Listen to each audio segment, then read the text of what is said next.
there a certain time that you guys can push this up to? Can this go all the way up to 90 minutes before kickoff? I don't think so. I'm sure. I think we find out tomorrow. Yeah. Was he able to, you said he was full go today, was he able to push himself throughout the week and just do the normal workflow? Yeah, nothing's been different.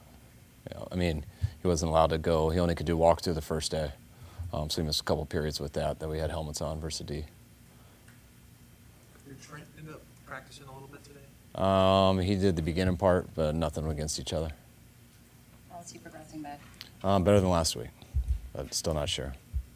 It's got to improve here in the next 48 hours. He can go up to kickoff, though. He was not practicing, but how is he doing? He's doing good. I mean, it's a little fracture, hairline fracture in his shoulder, so we got to wait for that to heal, but he's healthy enough everywhere else, so he's conditioned and working out, doing well, and hopefully that'll be good after the bye week.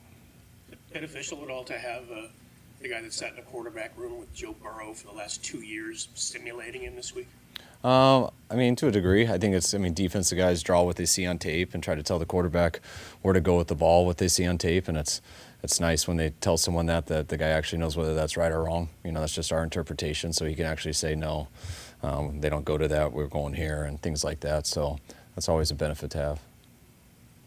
Steve Wilkes, I was talking to us yesterday about taking responsibility for that zero blitz call. What has your conversation been like with him throughout the week?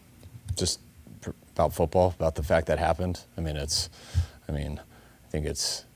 there was a time issue why we couldn't make that call, and that's without a doubt on me. I'm the one who can stop that, and that's why I hold the ultimate responsibility on everything.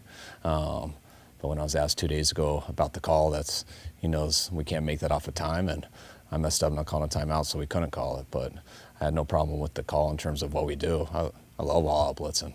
It's just not something you can do at that time. So we just talk like that, talk football, nothing else. He said yesterday that he understands the ability of his players and needs to trust that. Do you think that's been an issue for him for the past 6 or 7 weeks? No, I don't think so.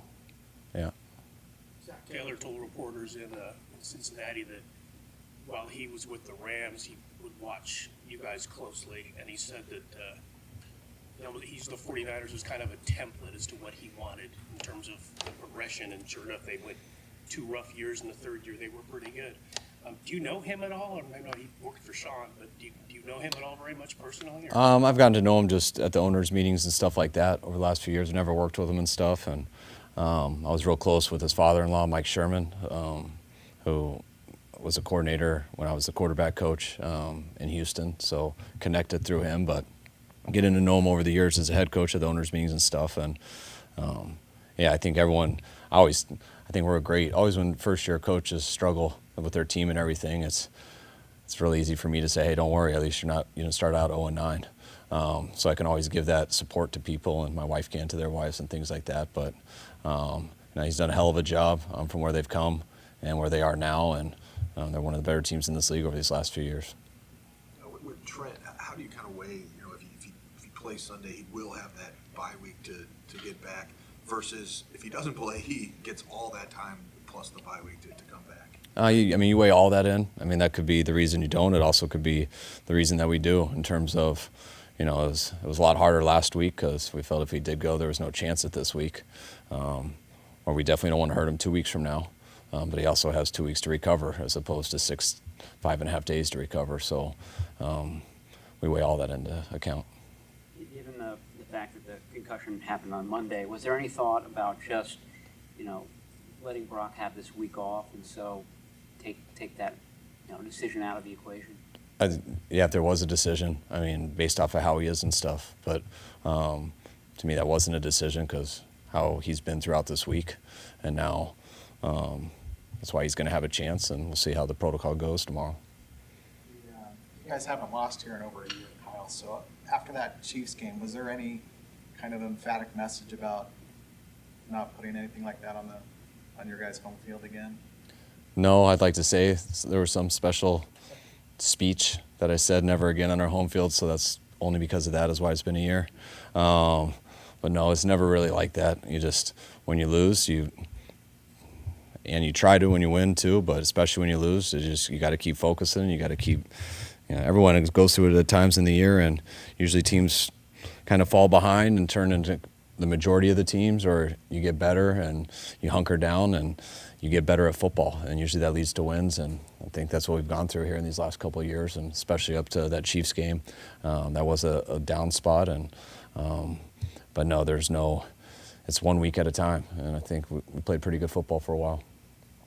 Yesterday, Christian McCaffrey said being here and learning from all the coaching staff and you is like being a kid in a candy store. How much do you find it more enjoyable to coach a guy who just finds so much, like he's a fan of the game? It makes me feel like a kid in a candy store, because it's sometimes people get bored with it. Sometimes they're like, all right, you've heard enough, or we've heard enough, just let me go home and rest, or something like that, which is a big part of it. But it's what's so special about Christian that you don't know until you get him. He seems like he's the guy no one will play, because he's just working so hard and such an overachiever. And he's just like, Coach, let me just be on the team. And everyone has those gym rats who just work so hard. That's how I'd probably describe myself more in college, because I'm trying to turn myself into someone that I'm not. And we got a guy like that who's also one of the most talented people in the league. So that's the full package of him, and it's how much he loves football, not just with his heart, but also his mind. It's all he thinks about, is what it seems like. Thanks, John. All right, thanks, guys.